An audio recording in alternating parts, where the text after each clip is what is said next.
time. People have to start on time. Not 2 minutes, 3 minutes late. Okay, so today we are going to talk about more amplifier gain calculations, and if I can get lucky, I'm going to start the frequency response. Okay, so the hard part of the class is this part on frequency response in this chapter. I think you might argue, but I think the gain calculations and all that, I mean, I could do those backwards and forwards all day long, but the frequency response, some of those equations are gnarly. So let me show you, if you want to read ahead, where they are.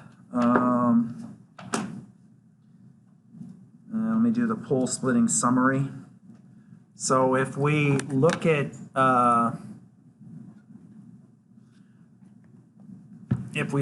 the basic topology here, this is for a two-stage amplifier down here. This is on the bottom of page 692.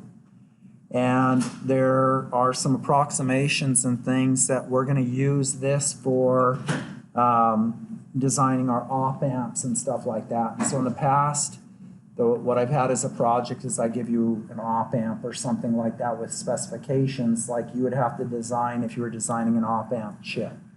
Okay, and then if you took 421, 621, then you would be able to lay out the chip and actually fabricate it. So if I could somehow make 421, 621 the prerequisite for this class, we would do things in cadence, and you could lay out the chip and do a chip fabrication, but they don't like having long lines of prerequisites, so that's not a possibility. Late, huh? Late. Sorry. Say hi to everybody. Hi. I'm so bad. Winos. All right. Why don't we look at your homework and see how good it is? That's not yours? Isn't yours over there in your spot? Yeah, someone is here. That's Christian's? All right. Okay. All right, so we'll get through this and I'll see how it goes. But I want to do more gain calculations for you. And I want to do some examples and simulations. And so I don't want to spend a lot of time doing DC calcs and with the device sizes. So I'm going to use, where possible, the biasing from the book. Okay, so that's why I can do the spice sims pretty fast. But I mean, at this point, you should all know how to calculate DC currents, right? And voltages and all that crap. So what I'm going to do is I'm going to do a simple example, and I'm going to do it from the book, and then we're going to simulate it, and we'll look at the gain and see how close we are, all right?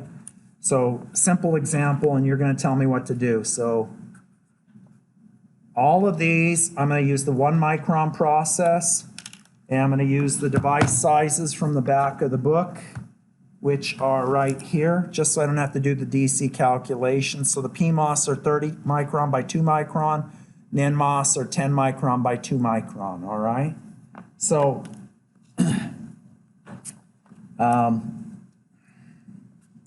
so this is 30 by 2, and there's our bias, and I'm going to put this as V bias 1, and it's from our bias circuits from last chapter. All right, so having said that, what's the current that flows in here, assuming this is connected somewhere?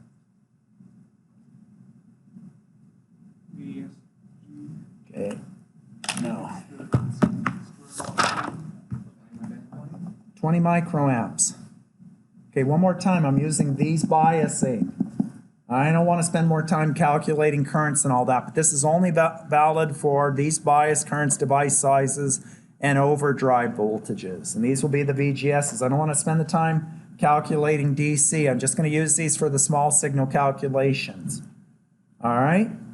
Look, here's the R out at a specific VDS, and it's 5 meg and 4 meg. Okay, one more time. So I'm going to just use these numbers. Life will be good.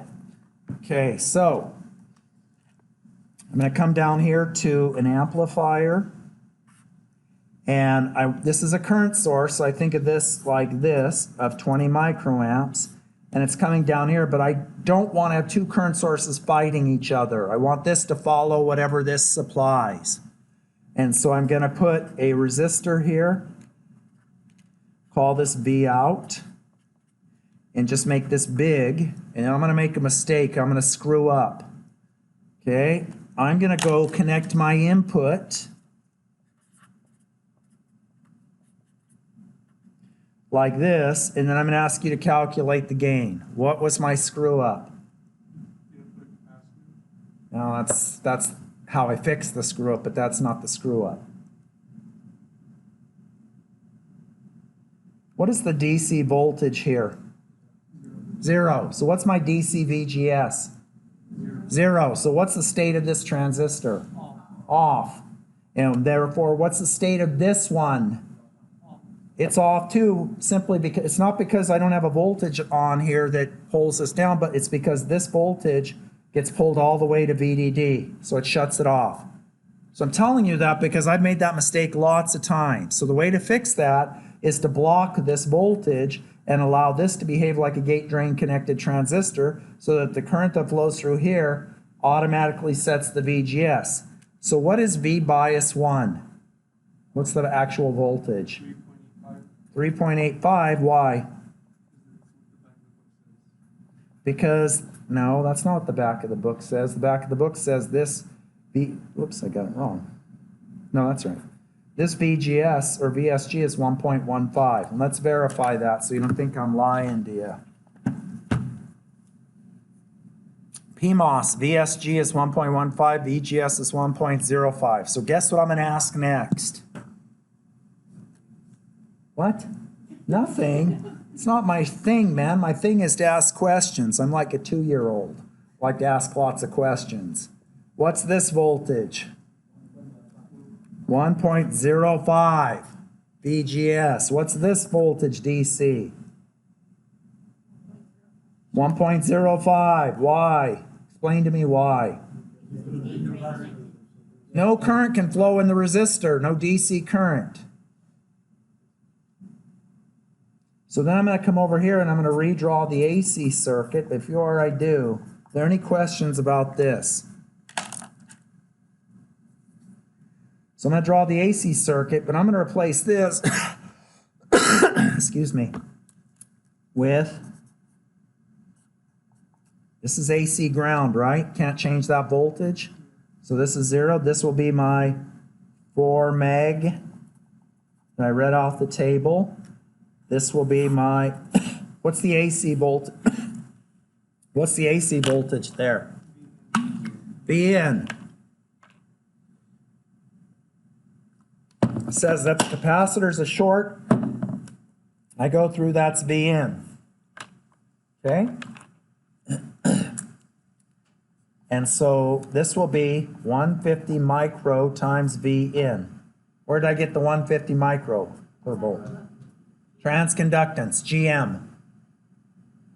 Okay, and then in parallel with that, what do I have? R out N, which is 5 meg. We all good? And I'm going to label this voltage for AC what?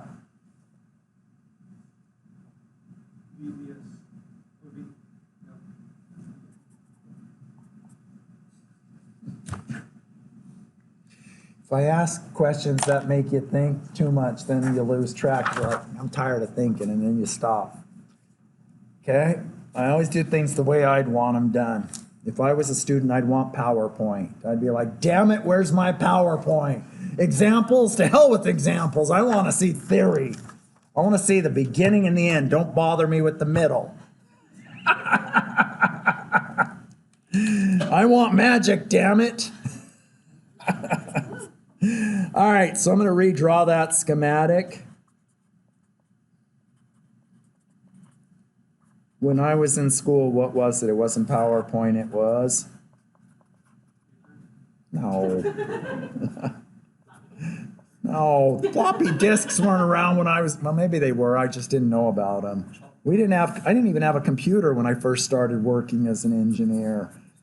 Man, that makes me sound old, doesn't it? Holy crap!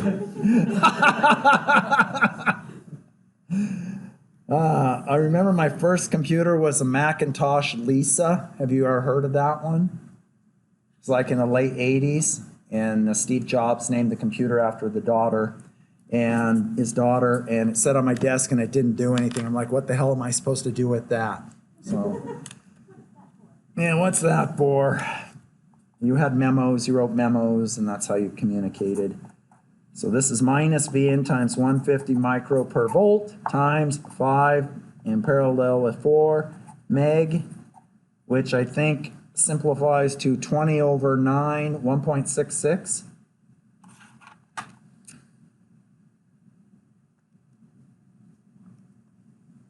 What? 5 times 4 is 20 divided by 9 equals 2.22.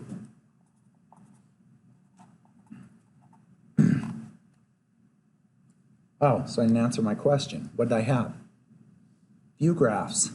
You know, they had copiers, and you would print your figures or whatever to transparencies, pieces of paper that are transparent, and they'd put the overhead projector, and they would get up there, and they would just point to it.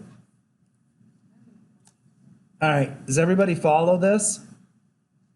And so V out over V in is minus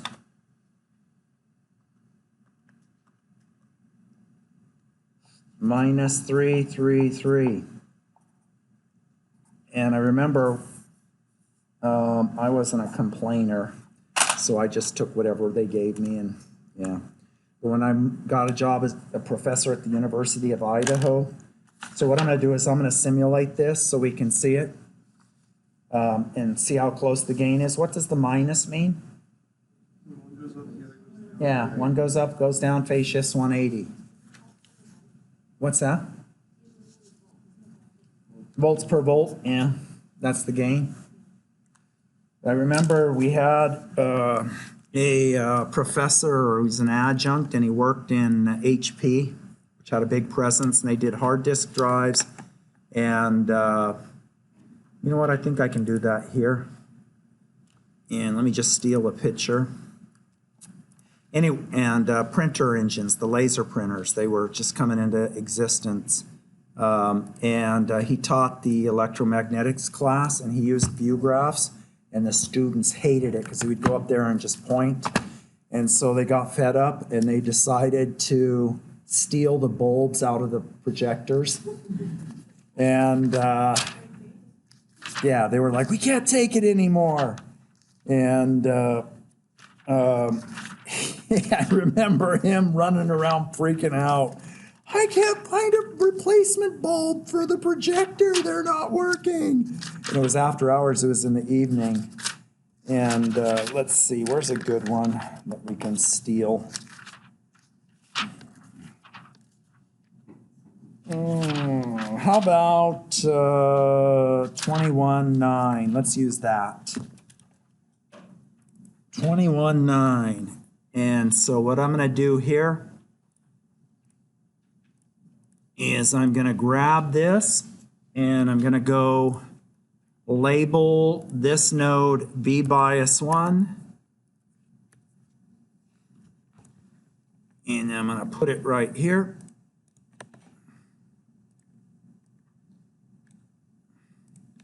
And then I'm going to get the scissors out and cut this. So notice before, this one was gate drain connected because this had a bias voltage going in, so this behaved like the current source. Now this behaves like the current source. All right, so we'll go over here, and we'll just, it doesn't matter, but just to make the schematic look pretty. And you know what I'm going to do? I'm going to put this as save as, and then I'm going to put it in your the desktop in the 420, and I'm going to call this is lecture 12 _ example 1, so I don't have to work so hard in the future. And then I'm gonna go grab the, these two right here. Actually, I'll grab all of these. Do a Control C. Plop them down in here with a Control V. Yeah, sure, why not? And then I'm gonna go back to lecture 12 where I was and hit fit. And so it's all self-contained, and I'll update that after the lecture. And then I'm going to get rid of this resistor for now. We're going to put this in later. And I'm going to, I think a microfarad's plenty big, but I'm going to comment on a few of these so that if you have issues, you'll know in the simulation. Looking at the device sizes, the 30 by 2 and the 10 by 2, do those look right in the sim? Yeah. And so I'm going to hit run now, and my gain's not going to be precisely 333, but let's see what it is. Well, maybe it will. I'll get lucky. And, oops, I need to go a little lower in frequency. Let's go, how about 100K? And start frequency, how about 100 hertz? And, oops, we need to go a little higher than that. Let's go to 10 meg. And like I said, we're going to look at the hell? We're going to look at the frequency response later. There's nothing on the input limiting the charging. And I want to comment on this in detail. All right, so why don't I go right-click on this and go to linear so we can see what the gain is. It says the gain's only, oh, that seems lower than I thought. 91. So how do I check? I'm like confused. Oh, I calculate 333. That's off by a factor of more than 3. How do I estimate or see if I've done something wrong? Well, can I do that here with the view and then spice error log? Does that tell me anything? Nope. So I want to go down and see, first off, I want to see what the DC current flowing in that is, and it's 22 microamps. That's in the ballpark, right? So what I'm going to do, I'm going to save this, select this window and save it. Then I'm going to come down here, and I'm going to go here, and I'm going to make example 2. And I have to remember this too, that's why I'm going over it. So this will be example 2. And then I'm going to change the analysis to .op. Get rid of this crap so it doesn't fail. And I'm going to hit save. I'm going to hit run, and I only care about M1 and M2. First thing I'm going to look at is M1's transconductance. So I'll go over here to view, spice error log, and I'll come down here to transistors. What does this mean? The U1, M14, MU1, M2, etc. What is that? That's all the MOSFETs inside this bad dude. If I didn't want to see that stuff, what could I do? I could go over to Tools, Control Panel, and I could go to Save Defaults and unclick Save Subcircuit Node Voltages. And then it wouldn't go into the subcircuit, I'd only see the top level. Does everybody see that? I don't care about that, so I'm just going to go see what I want. Spice error log. And I'm looking for the one that just says M1 and M2 without the U1, because U1, it would be the designation for this cell. So I'll go over here. There's M1, and I care first about GM, and I see that I used 150 microamps, and it's using 145. Is that good? So it's in the ballpark, right? Then I used, for M1, I used an output resistance of 5 meg. And let me just see what that is in conductance. So for conductance, that would be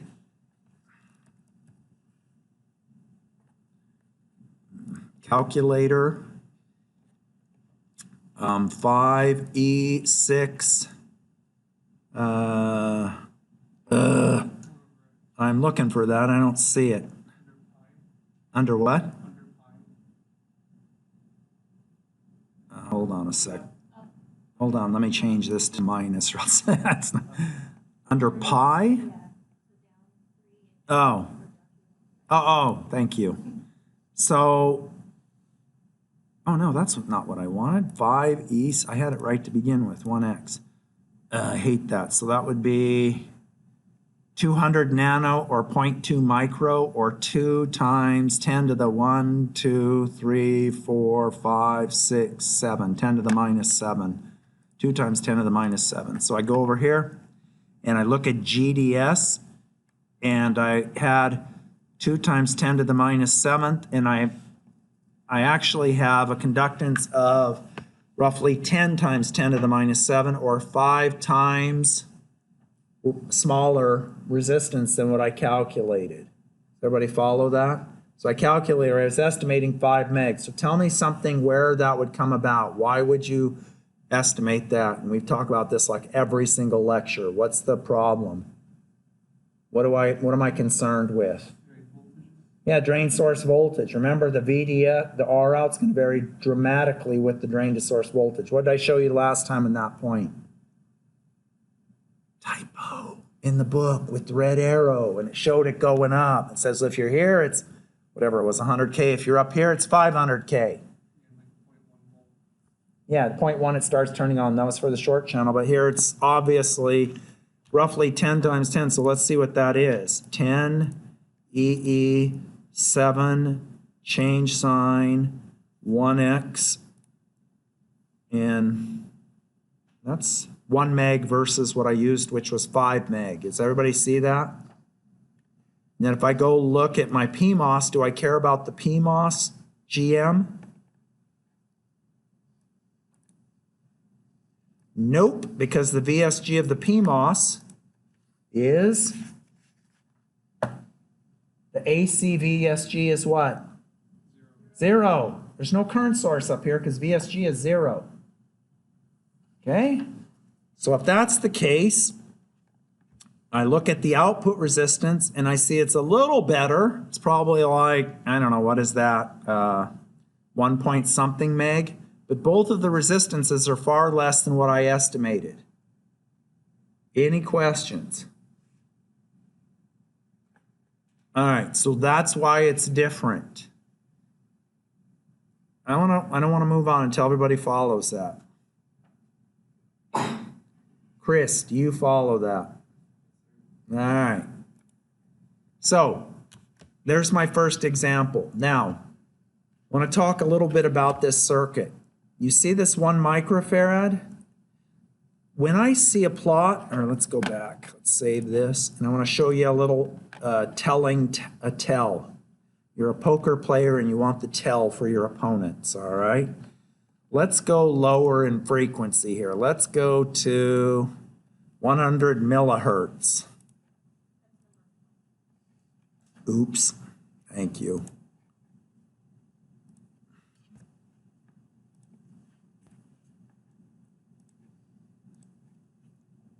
And let's go a little bit lower. What I'm looking for is this to start rolling off. Let's go to, and let's go crazy and do 1 microhertz. You see how the output starts rolling off at low frequencies? That's because my capacitor, and the same thing when we talk about op amps and we use a feedback circuit for DC gain, that's because my capacitor starts to behave like an open, and so my input voltage starts to drop at both sides. Now, does everybody follow that? Okay, so now I want you to answer the question here.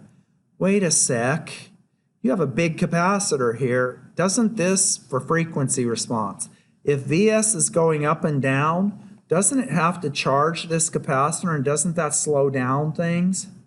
So if I were to put a resistor here, wouldn't that slow down the charging of the capacitor? Okay, so let's say this is going up 1 volt, down 1 volt, or 1 millivolt, up 1 millivolt, down 1 millivolt. What can I say about this side, ideally, if the capacitor's a short?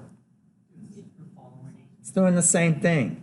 So the key thing here is, if I move this up by a millivolt and this goes up by a millivolt, I'm not charging that capacitor, right? Both sides are going up, both sides are going down, both sides are going up. This confused me when I was learning because I'm like, wait, I'm wiggling the voltage here. Don't I have to charge this capacitor? Don't I have to supply charge? No. If the output voltage over here moves the same as the voltage over here, both sides, you're not charging the capacitor, and you don't have to, that doesn't come into play with your high frequency response. Does it come in with low frequency response? Yes, because as you lower the frequency, this no longer will behave like a short. It'll start to behave like an impedance, and you'll start to drop your input voltage across it, which will reduce Vin. Any questions? Okay, so now I want to do a few examples on modifying this circuit. Okay, first, just a simple question. I said this was roughly, I don't know, let's just say 2 meg. Tell me practically, why can't I just put, I mean, don't worry about the layout size or any of that if you took 421. Why can't I just replace this with a 2 meg resistor? Why do I need this transistor here? Why can't I just put 2 meg there? What's that? Yeah, you got to supply current. If it was 2 meg and you try to put 20 microamps through 2 meg, what would the voltage drop be?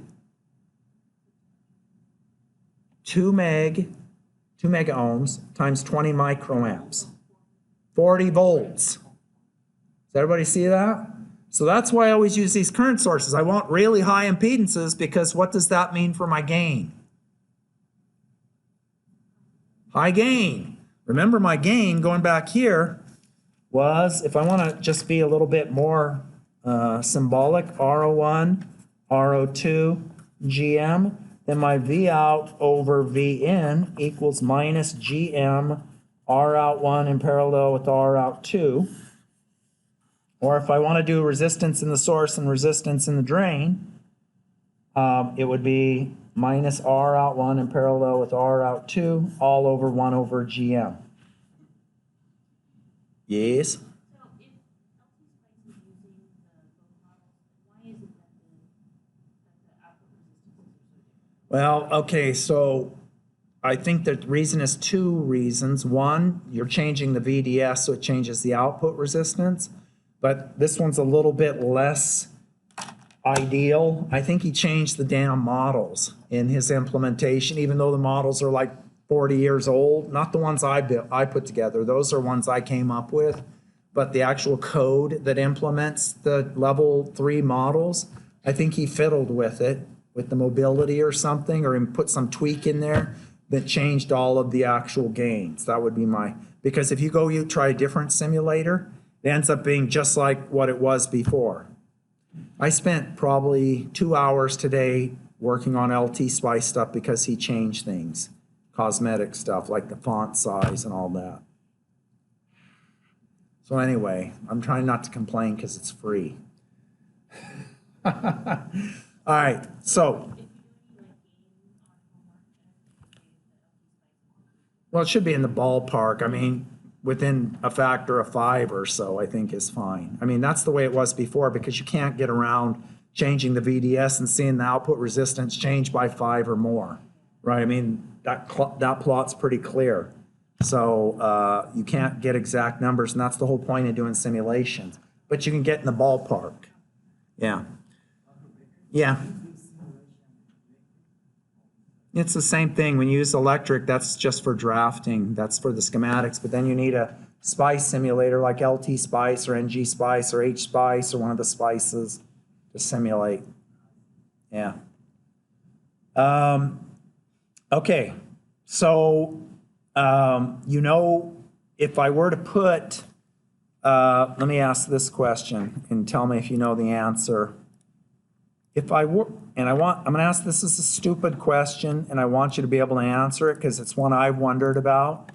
If I put another transistor in here, I'm just going to draw it, or another current source, and I plop that down like this, and this has got biasing issues, so I'm not going to save it, but let's just say I put 20 microamps. What's the problem with this circuit and the gain? And I'm going to do this actually to show you. I want to discuss it first.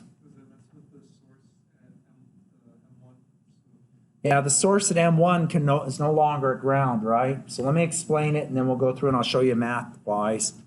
So if I look at this, and I'm not going to worry about the biasing because I've got this current source fighting this current sink. But this current sink here ensures that the current flowing through here is always 20 microamps. So then the question is, can I change this voltage? And the answer is no, because you can't change the current flowing in these two transistors because you got a current source here and a current source here. So now I want to explain this a little bit more, and again, I'm going to do it with math. So Vs comes in, and Vn, the gate of this transistor, is still Vs. So if I put a 1 millivolt wiggle, I would come over here, and I'd see 1 millivolt. But you know what? I'm not changing the current in the transistor, so that means its VGS is 0. So when I put the 1 millivolt there, AC, I get 1 millivolt there, then I also get 1 millivolt there. So both sides here are at 1 millivolt. And so the VGS is 0. So all of my input is dropped across this current source. Okay, so let's calculate the gain. Well, we don't even need to calculate it. Just tell me, if I write the AC circuit, what do I replace this with for AC? An open. And if it's an open, how much current or how much can I get V out to change? I can't. Does everybody see that? Now, if I put a resistor here, let's do that one next. Let's see. Let me see. I'm going to put a resistor here of 6.5K. And I'm going to tell you why I picked that resistor. The reason I picked that resistor is I have 150 E6 change sign. Where's the change sign? 1X is roughly 6.5K. And what's 150? Transconductance. And so if I do that, I'm guessing the gain will go from 90 down to about 45. Ooh, whoops, I need to save this, don't I? Whoops, wrong one.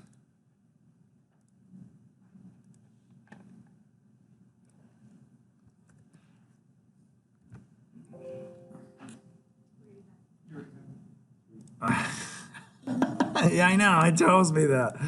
All right, 3.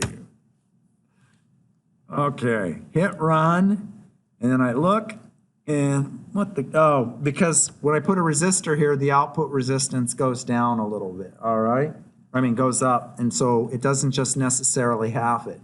Now I'm going to do one more thing, and then I'm going to cover all these points to make sure you understand what just happened. If I take and put a capacitor here, actually, you know what? Let's get rid of this 1 microvolt and go back to 1 hertz. And I go here, and I put 1U. I put ground. And then I go here. And I'm hoping you learn this in 320. What did I just do? You made the AC, you shorted the AC to ground. So that'll adjust the biasing, but it also makes this AC ground, so what's going to happen to my gain? It'll go back up to 90. Neglect this. Let's start it.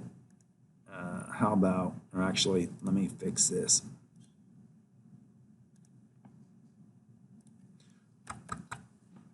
So it's a short. It's not a short after a while. Okay, so does everybody see that the gain went back up? Because I'm bypassing that resistor, so this is AC ground. So this is a way for having DC. So I want to go through all of that. First thing I want to do is I want to put a resistor in the source, and I want to calculate how it affects the resistance looking into the drain.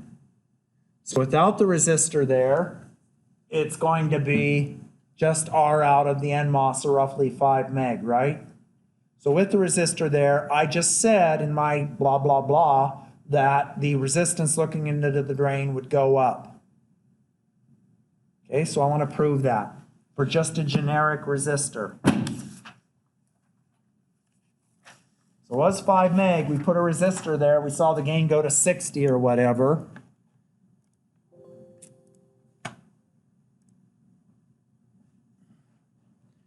And let's go. So I'm doing this one more time. So here's my transistor, and then just looking into the drain, there's my eye looking in, there's my pupil. It was a rough night, so let me put a little bloodshot there.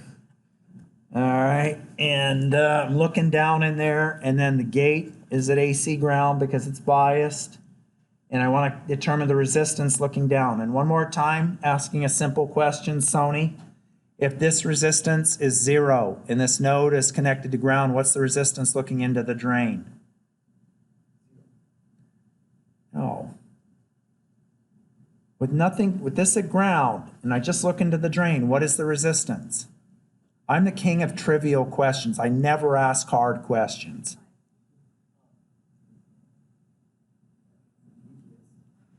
How is a resistance VGS, dude? All right, Kayla, what is it? Or R out N, right? R out N, that's what I'm looking into with this at ground, right? See, now you know I ask questions, I'm gonna ask you more. It's very entertaining. All right, so now I put the resistor there. I'm just gonna call it R. Let's call it RS. How do I find the resistance looking into the drain? That's right, same way as always. I apply a test voltage.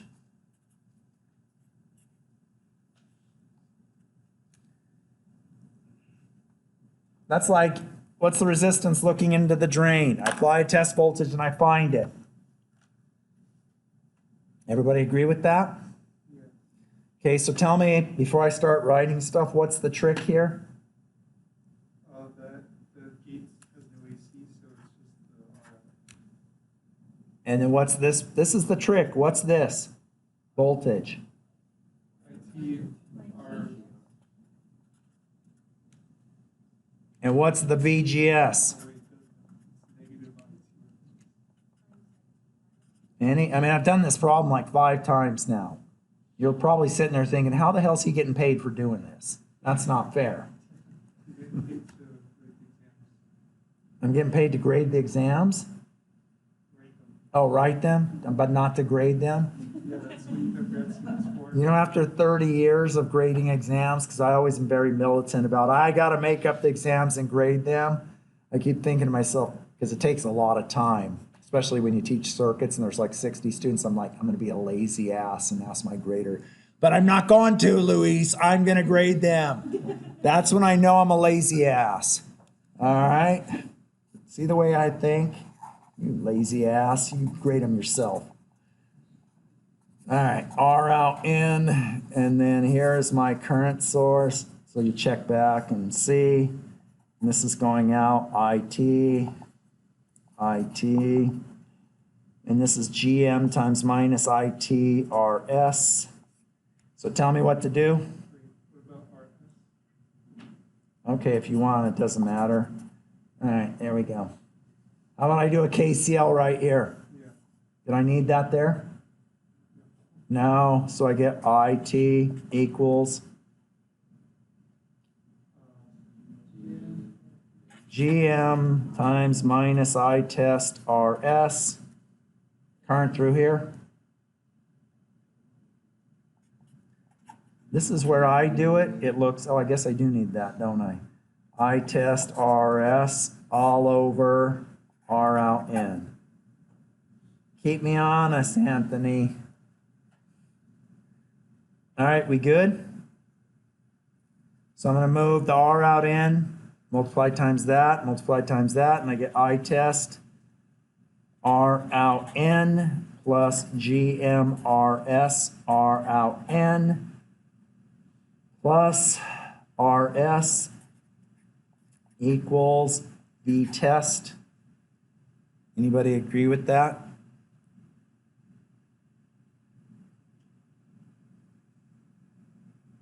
Okay, so quick question. If RS is 0, Sony, if RS is 0, what is V test over I test? RS is 0, what is V test over I test?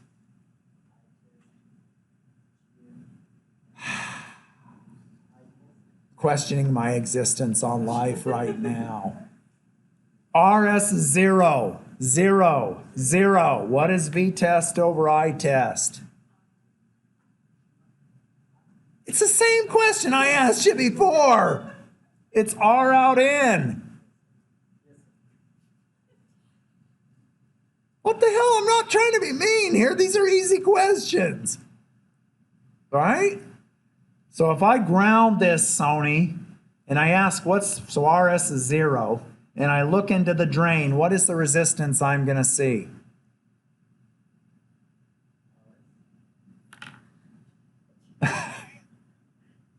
Holy shit, this is hard for you, isn't it? Okay, wait. If this is at ground and this is off, because let's just say it's off because now I'm generating no voltage across this. So this node's at ground. What is the resistance from here to ground if this node's at ground? What is it? Yeah. I just asked you every single one of those questions was the same answer, R out in. All right, pay attention, man. I'm going to ask you more questions. They're not hard. You need to pay attention. I don't want you saying you're getting ripped off in my class and you wish I used PowerPoint.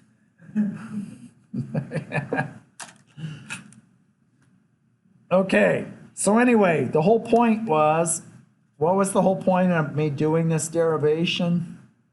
Who the hell knows at this point? How adding the RS changes the output, the resistance. Yeah, so I said, remember when we did this? I said, when I put the resistor in here, and I said, well, if the output resistance is the same and we have the 6.5K, then it's going to go down by half, which I'm going to show you in a second. And it will go from 90 to 45, but I said with that resistor there, not with this here. Actually, I wonder if I saved it under the other one. No, I didn't. Let's just so you have it.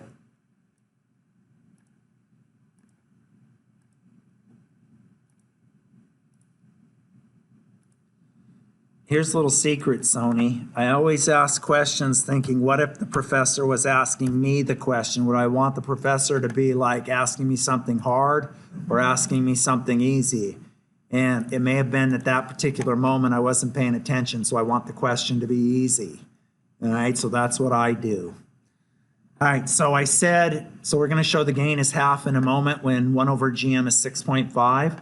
But I made the comment that it didn't go all the way to 45 because we also increased the resistance looking into the drain. Everybody see that? And that's what I just showed right here. With an RS, the resistance goes up to RON plus GMRS plus RS. All right, any questions? All right, so at least doubles the resistance if RS is 1 over GM. Okay, so now let's do the other part, which is show the gain with that resistance there.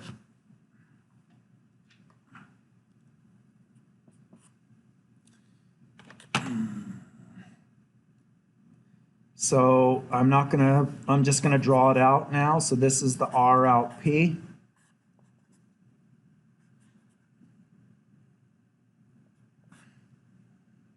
Yeah, should I draw the resistance looking in here as an external resistor of roughly R out N times 1 plus GMN times RS plus RS, just to be exact. All right, and then here's RS, and I'm going to say RS is equal to 1 over GMN, but I'll use that later. Everybody see this is the exact same circuit? So here's VN. This is VGS. This current flowing in there is ID. No test voltage here. And so if I rewrite this, I have the following. I have these two resistances in parallel, R out in times all that in parallel with R out P. That's going to here. And this VGS, and I'm not going to draw the rest of the circuit. This will be V out. This will be V out.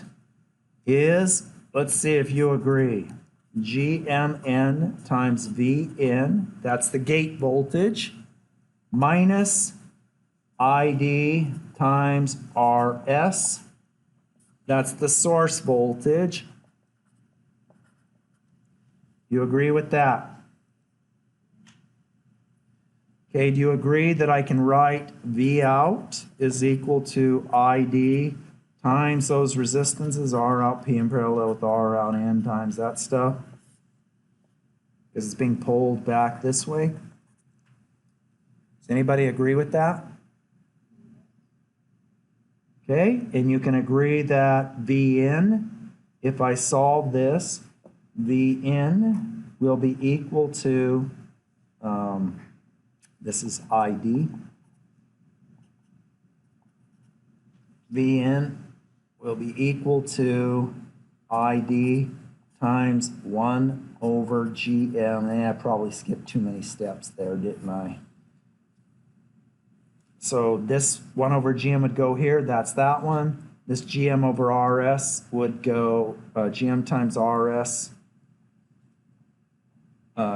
Sorry, the GMs move over there, so this would just be RS. So I factor out the ID. Does anybody agree with this? Okay, so that would be over V in, and that would be ID times 1 over GMN plus RS. IDs cancel. And then the R out stayed exactly the same, and the RS was 1 over GM. So the RS is 6.5K. The 1 over GM is roughly 6.5K. The gain would go down by a half. But here I see because this went up a little, it doesn't go quite down by a half. Does everybody see how I derived this? And I guarantee it looks easy, but when you do it, it's not going to be easy. But we'll see. We'll see if I give you enough homework.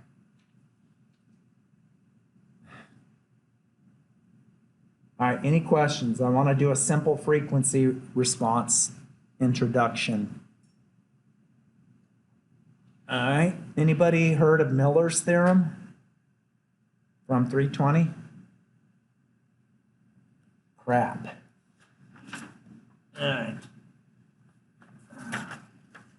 So I'm going to go through something real quick, and I want you to understand, and then we'll do the math, okay?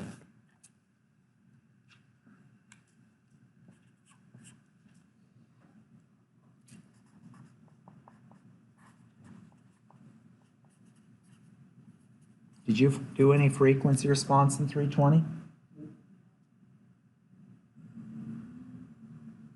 How about you, Luis?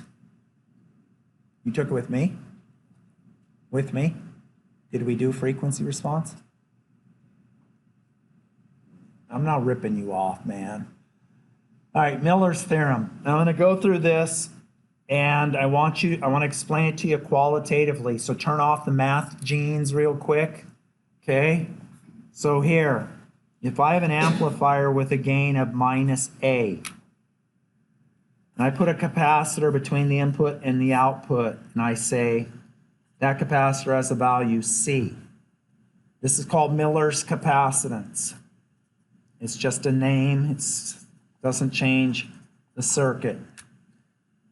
Okay, so here I've got a voltage source. Man, you must have taken that because I don't think I've taught 320 for like 4 or 5 years now.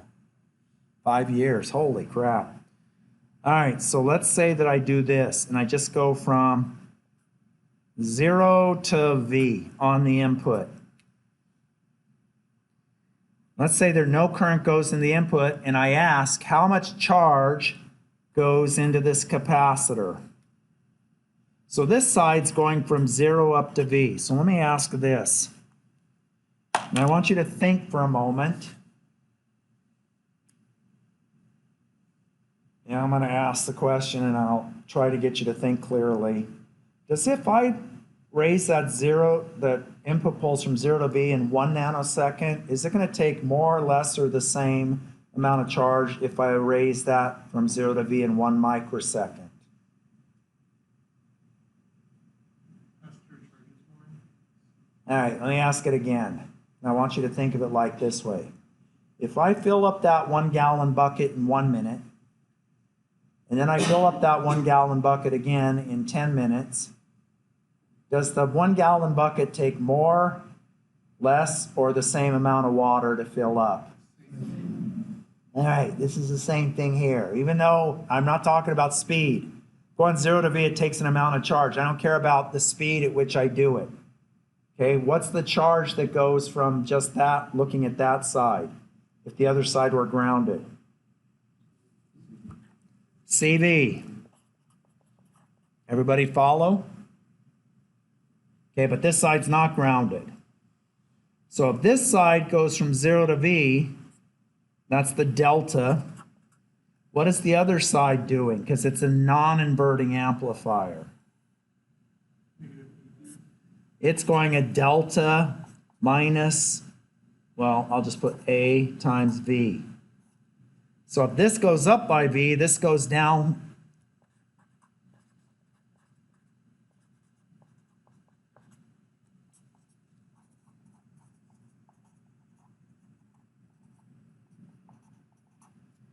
Everybody see that?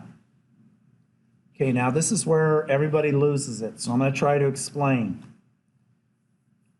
So when I push this up, I get a pulling on this side down by A times del V, or A times V. So this side goes up by V, this side goes down by AV, and the delta across is 1 plus A. So one side goes up by V, the other side goes down by A times V. So the overall difference is V times 1 plus A. That's the voltage change across the capacitor. So the fact this side's going down a lot is causing a lot of current to go through the capacitor. Okay, so I'm going to continue, then we're going to back up. So if I go back now and I say I want to model this, I want to get rid of this capacitor, but I want to model the same amount of charge that's pulled here with a single capacitor, C in.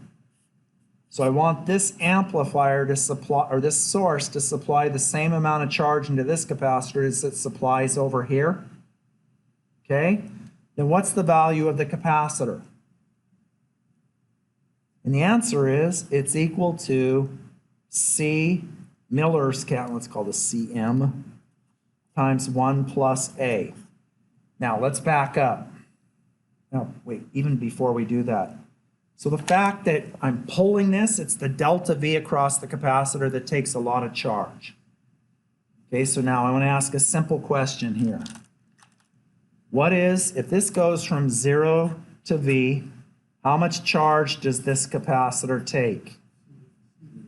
V times Cm times 1 plus A. Capacitor value Cm times 1 plus A. The input goes 1 to V, so I'm trying to replace this capacitor with 1. Okay, so now I ask, okay, does everybody understand this? Just CV equal Q. So I go back up here and I say, well, you're telling me that this supplies the same amount of charge to that capacitor? The answer is yes. So if I ask how much charge takes across that capacitor from this source, Q equals Cm times the voltage change on one side, which is V, minus the voltage change on the other side, which is minus AV. One side went up by V, the other side went down by AV. So the voltage change, one side goes up, one side goes down, is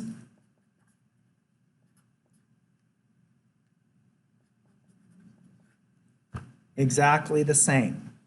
Now, before we lose what's going on here, why is this important? This allows me to take a capacitor that's connected between the input and output and break it into a single capacitor that models that capacitance. And the reason I want to do that is you can imagine if I have a resistor here, which I will in most circuits, or I have a resistor here, when I do this, now I have a simple RC time constant. It's easy for me to calculate the bandwidth because it's a simple single pole circuit. Here, I see that and I go, what the hell? I don't know what's going on. This isn't a nice RC. This has got something on the output and something on the input. Well, when I use Miller's theorem and I break this up, then what ends up happening is I have a nice RC, all isolated. Everybody follow? Now, there's a couple of things. I'm going to write this down on the next page, but there's a big deal on one thing that we're missing here that we'll spend a lot of time on in this class. At high frequencies, what is the capacitor's impedance? 0. So you understand at high frequencies, the input and the output get shorted together. Is that modeled in this using Miller's theorem? No, this works for low frequencies. For high frequencies, the capacitor shorts the input to the output and I get a 0 in the transfer function. But for low frequencies, this works well for modeling the roll-off due to here. But for high frequencies, this shorts. So Miller's theorem has some limitations. Everybody follow that?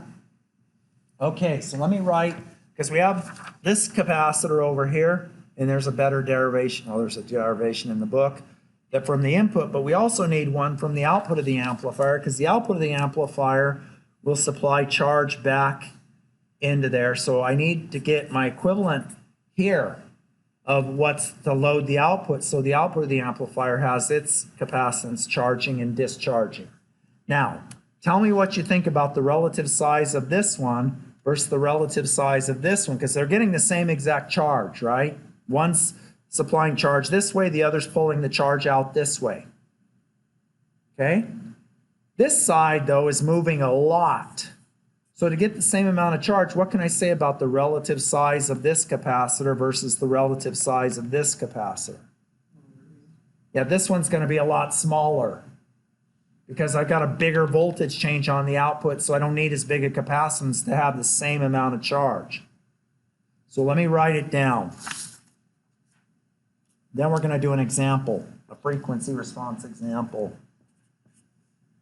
So Miller's theorem continued.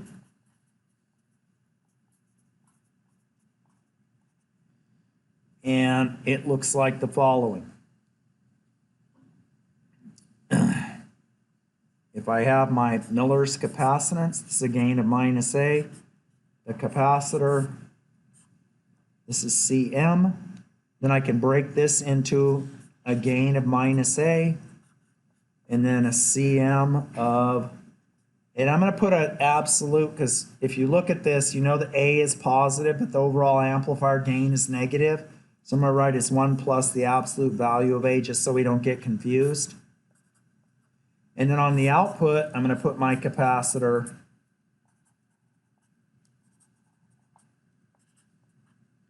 as Cm times 1 plus 1 over A.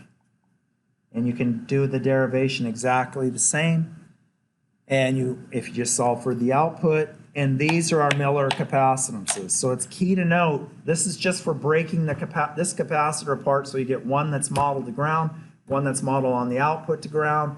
It's not, it's only for, so if we have time constants, which I'm going to show you an example real quick, that you can estimate the RC time here and the RC time here. Okay? So any questions before I do the example? All right, so let's real quickly go back to the amplifier we spent the first part of the lecture on, which looks something like this.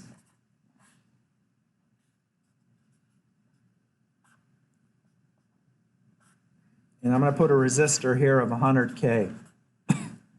And there's our big resistor. And this is V out. And just to make it more noticeable, or actually, yeah,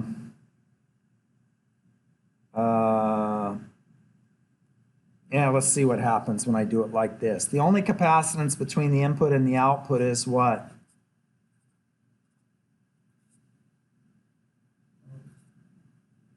capacitance between the gate and drain?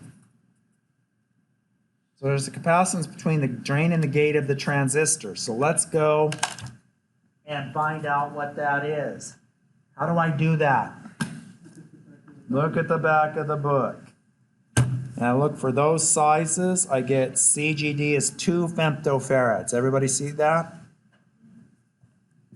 And I was almost going to make it a little bigger, but let's see what happens. So I get 2 femtofarads. So now I'm going to break this apart. And there's a thing we'll talk about next time called pole splitting, and talk more in detail about that. So this is 2 femtofarads, but how do I write the capacitor on the input?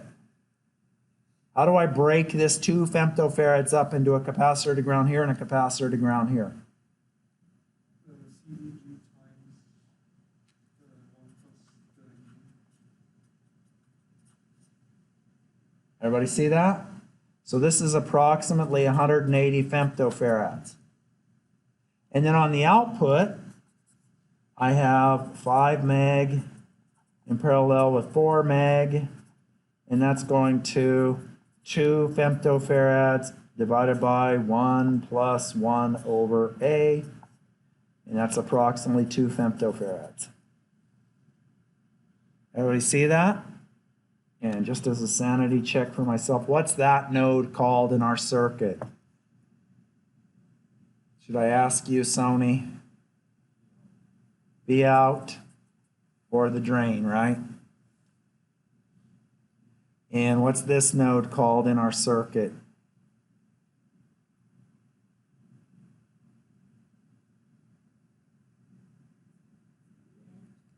Gate. This would be my VN. So I've got I went over these in circuits 1 and 2 so damn many times. Holy crap. What's the time constant here? 100K times Yeah, so the 3 dB frequency is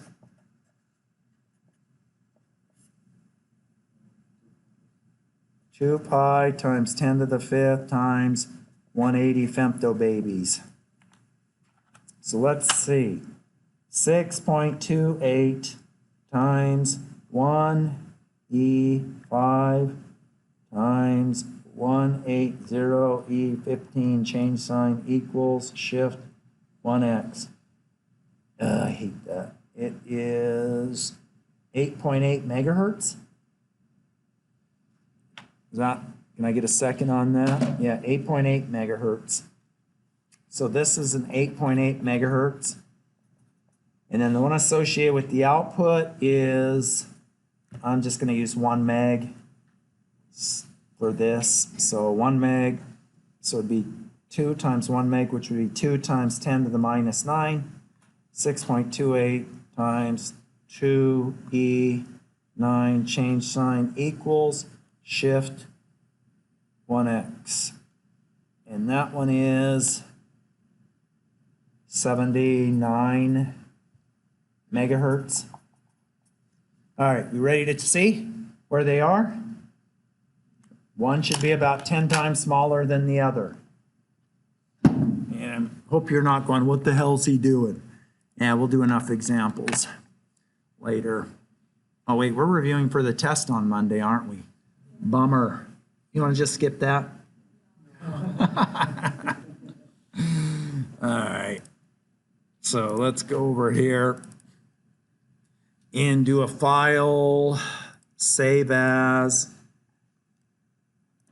example 4, and then grab this resistor here, do a control R, plop that down, change its value to 100K, and get the scissors out.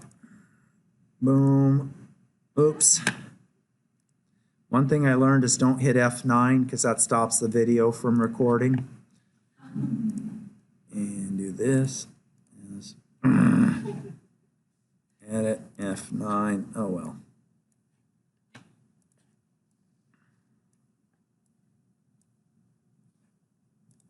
Oh, the tricks. All right.